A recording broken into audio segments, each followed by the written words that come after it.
Now, I can tell you, it's always impossible for me to put these things in order. I actually believe number 7 is number 1, but the rest of them vary. It varies by person, it varies by experience, what you've been through. And so let's go.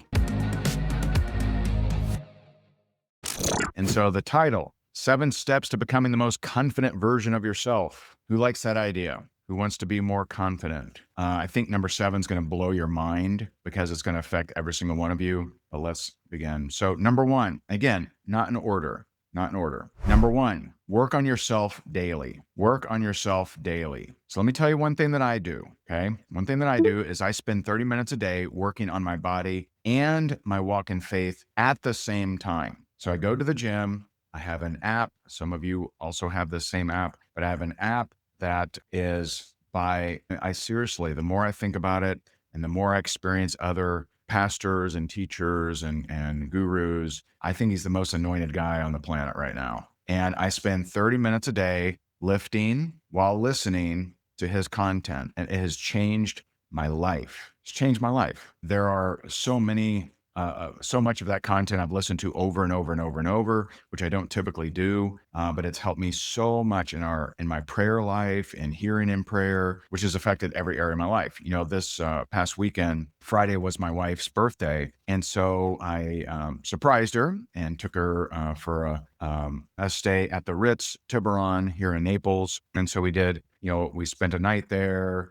And Saturday morning, we did a brilliant perspectives-led prayer immersion, 90-minute immersion, where you ask 10 questions of the Lord. You go through some worship, you go through some content, then you get into 10 questions. And it was so good. My wife got so many I do this stuff pretty frequently. This is my 3rd time doing it in like a month. This was her first time. She got so many big answers. And so the app is the majority of the content is from Graham Cook, but you can get a 5-day trial at brilliantmovement.com. Brilliantmovement.com if you want to check it out. I love it. I'm in it every single day, and I'll continue to be in it every single day because it's just so good. Yesterday, one of my good buddies, Russell Brunson, he tweeted that's not X'd. See, it just doesn't sound as cool. I'm going to go with tweeted. Yesterday, Russell Brunson, a good friend of mine, tweeted, the fastest way to stay stuck, treat self-investment like an expense instead of an asset. 100%. That's number 1. Work on yourself daily. Do you work on yourself daily, physically, mentally, spiritually? Work on yourself daily. As you implement that and you start to progress, you're going to look back at who you used to be and say, wow, man, I used to think that way. Wow. But if you don't work on yourself daily, then you're just repeating the same ways of thinking. Just repeating it. Not good. Was step number 1 helpful? Let me know. Step number 2, stop comparing. My goodness. Some of you have a severe case of comparitis. It's terrible. First of all, you don't know the whole story. How many of you have heard my stand-up paddleboard story? I bust this out every once in a while. How many have heard my story about stand-up paddleboard? The first time I ever did stand-up paddleboard. I shared it in San Diego for those that were out there a month or so ago. So I won't share the whole story because it's a little long, but I just remember when I utterly failed at stand-up paddleboard. I kept falling off. The instructor who, we considered a friend, paddles over to me and she goes, must be weird. And I'm like, well, what? Because the water was freezing. She goes, must be weird for something not to come so easily. Didn't see the years of abuse, didn't see the foreclosure, didn't see the dodging of bill collectors, didn't see the depression, didn't see the, drinking so heavily till I blacked out because I hated myself. Didn't see the years of avoiding mirrors. That's how much I actually hated myself. Didn't see how bad I sucked at speaking, sales, and video. Didn't see any of that stuff. Just saw the end result. Now, notice how this plays into step number 1. Keep progressing. Keep working on yourself. If you keep working on yourself, you're going to become unrecognizable. And people will accuse you of being a natural. I've been accused so many times of being a natural. Oh man, wish you're so good at speaking. Wish I was a natural like you. A natural? I was terrible. I was horrible. I had an entire class in college laugh at me. That's how bad I was. I had my favorite boss I ever had literally asked me if I was on drugs. That's how bad I was. But no one sees that because they just like to compare and look at people's highlights. Stop comparing. Stop comparing. And the only kind of comparison that actually makes sense is understanding gap versus the gain. So gap versus the gain. A great biblical example of this is David. Everyone told David, dude, Goliath, he's been a warrior longer than you've been alive, dude. His armor weighs more than you. And he doesn't look at the gap between him and Goliath. He looks at the gain of what he's done in his past. See, that's healthy. If you're comparing yourself to who you were in the past and how you've progressed. Now, if you're unhealthily comparing yourself to the past of when you were better, that's not smart. The good old days, right? But the gain, how have you progressed? How have you gained? What have you survived? What have you overcome? That's healthy comparison. Number 3, this is a very, very tough one for most people. And for most people, you actually need like a third-party person to help you with this. Is this helpful so far? I mean, we're only 2 steps in so far. We got 7. Number 3, stop looking at what you think you know and look at your results, then look at your patterns. I'll have people say to me all the time, they'll say, well, I don't need motivation. Well, your results say otherwise. Or you'll go to, share some insights with them and they'll say, yeah, I know that. Well, you're not doing it. If you know that, but you're not doing it, then you need something repeated. You need to maybe hear it again. So stop looking at what you think you know and look at your results and say, okay, maybe I don't know everything about Think and Grow Rich if I'm not rich. Maybe I don't know everything about, the secrets of getting what I want if I don't have anything that I want. Now, once you look at that, not to beat yourself up, but to become aware, then look at your patterns. What are your patterns? Do you have a dollar ceiling? There's a lot of people that they'll get to whatever that is. For some people, it's $500 a month. For some people, it's $4,000. For some people, it's $30,000. I coached, there was a speaker. She spoke at her convention yesterday because people were tagging me and she gave me a bunch of shout outs and everything. But when I started coaching her, she was stuck at $25,000 a month. She would get to $25,000 a month and anything, like as soon as she tried to get past it, she just didn't feel good about it. She just felt stressed. So she would just stuck at $25,000 a month. Now I know many of you would be like, I'd be okay with that. No, you wouldn't. Stuck is stuck and stuck sucks, right? And so we drilled into the pattern. We figured out what is it that is keeping you stuck right there. And boom, she blew right past it. It was a upper limit. It was a false upper limit belief. And so once you look, your patterns, not what you think you know, tell the actual story. So this is going to reveal, your patterns reveal your sabotage. And I do talk a lot about this. People ask me this all the time. I do talk a lot about this in Time, Money, Freedom. This is the book that my wife and I did together. We did it with Hay House. And interestingly enough, Grant Cardone wrote the foreword, but he didn't get it to me in time for the hardback. So if you get the hardback, you may not get his foreword. If you get the paperback, you'll get his foreword. I thought that was funny. I've had some awesome people do my foreword. All right. That is number 3. Number 4, and this is so important. I believe if you don't get this step, you may not ever increase your confidence. You may just never have it, ever. Number 4, keep your word to yourself.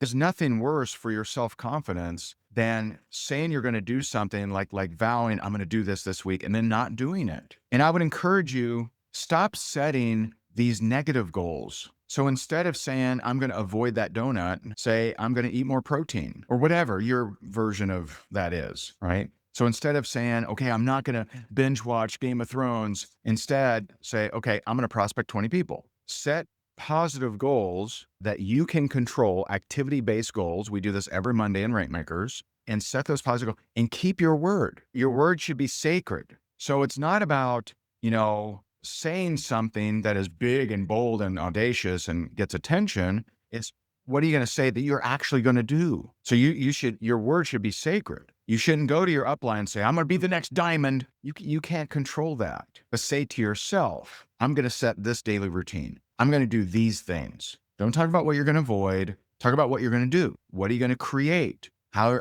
are you going to walk new? How are you going to sing a new song? Walk as a new creation. That's number 4. Keeping your word to yourself, man. So important. This is one of the hidden benefits of Rankmakers is every Monday I say, okay, write down your activity goals for the week. If you got a busy week, lower them. Not every week has to be a high production week, but no week should be a no production week. So if you have a low production week, but you keep your word, very valuable. Proverbs says in all labor, there's profit. Now that doesn't mean profit like, profit and loss necessarily, but it means gain. In all labor, there's gain, right? So you gain when you keep your word to yourself. Number 5, and this is kind of contrary to the title of this, 7 Steps to Becoming the Most Confident Version of Yourself, but stop seeking confidence before you do something. Confidence comes from doing, not from thinking, right? You didn't get on a bike your first time and say, you know what, I feel very confident. And you got on there and you just popped a wheelie and did,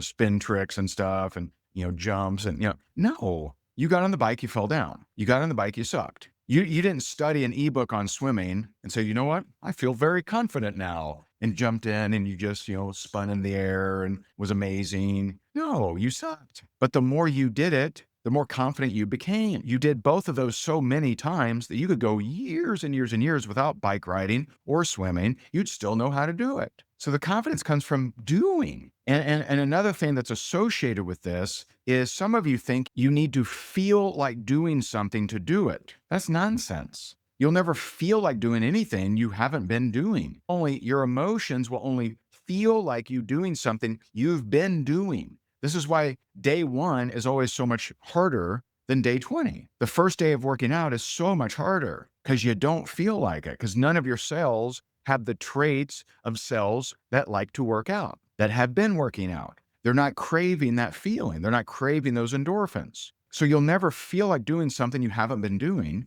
and you'll never be confident about things you've never done. It's just not going to happen. You're not going to be confident to do that first video. You're not going to be confident to do that first speech, that first swim, that first bike ride. You get the point. Number 6, and this is, I think, really, really going to help you here. Okay. Number 6, learn stories. You want to boost your confidence? Learn stories of people who had it worse than you. Learn stories of underdogs who kept fighting. Learn stories of people who had it worse off than you. Let me give you some examples. I'm sure you've heard some of these, but maybe you've forgotten. Oprah Winfrey. Now, we don't even need to talk about how she was molested as a kid, raped by an uncle. We don't have to talk about that stuff. Let's just talk about her business career.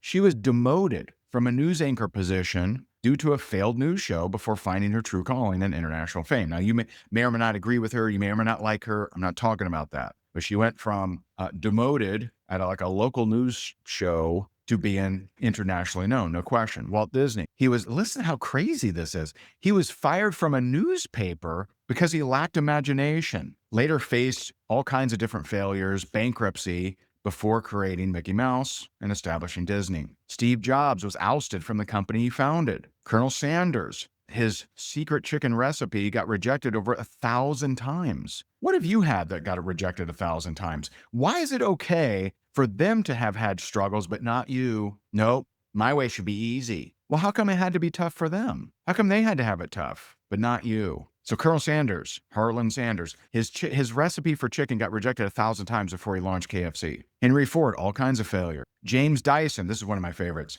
Dyson, the Dyson vacuum and the Dyson hand blowing thing, right? He created 5,126 prototypes that failed over 5 years before he created the vacuum that worked. Can you imagine being his wife? Imagine 4.5 years in, and he's created 5,000 failures. How would you be as his wife? Would you be like, hey, can you get a job? Can't you, they're hiring at Home Depot. Can't you just, I was talking to my friend Romy, who's he's an absolute legend, right? Dude brings in like $400,000 a month now. But when he was, I think he was 50 years old. He had been struggling in network marketing for like 10 years, 20 years. His son comes and says, hey, Dad, they're hiring a driver for the ice cream truck. He's like, why are you telling me this? He goes, well, it might be a good way to make some extra money. Imagine trying to build your home business. You're 50 and your son tells you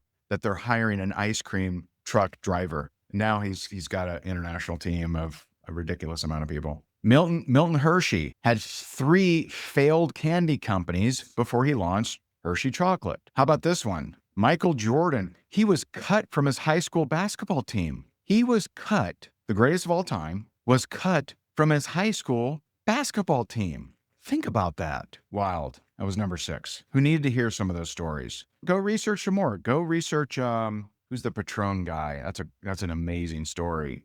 His mom couldn't afford him, put him in foster care. He was selling greeting cards. Man, I'm just wow. What is his name? I forget. John Paul DiGiorgio. Great story. But you to be sad face about your struggles, you know all these, right? Why is it okay for them to struggle, not you? Don't you understand that the longer you've struggled, the bigger your story is going to impact people? Like if you just came on the scene and you just, I had $1 million first year, right? Oh, that's real inspirational. That's real motivational. I'm just so fired up, right? Good for you. Good for you is the answer. You take 20 years, you have 10 different failures. Boy, you're going to have a lot of people that get fired up from your story. A lot of people. Okay. That was number 6. Number seven, my favorite. This is my favorite.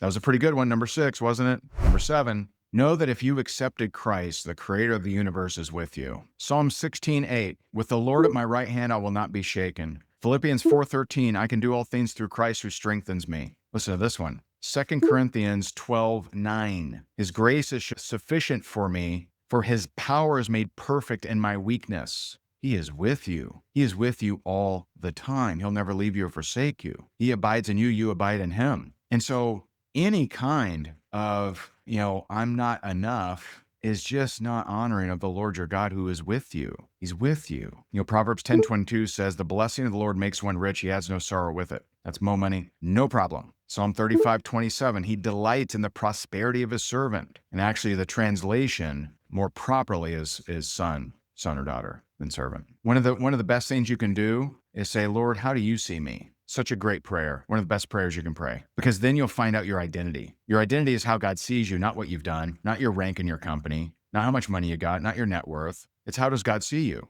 And I taught the other night, I taught my daughter how to hear in prayer. And she asked that question, Lord, how do you see me? And she got these amazing, amazing words. And I said, sweetie, what happens if an apple tree dies before it makes an apple? What kind of tree is it? And she's like, well, it's still an apple tree. I'm like, exactly. So whether you're living these words that God calls you or not, that's your actual identity. That's who you are, no matter what. And she got it.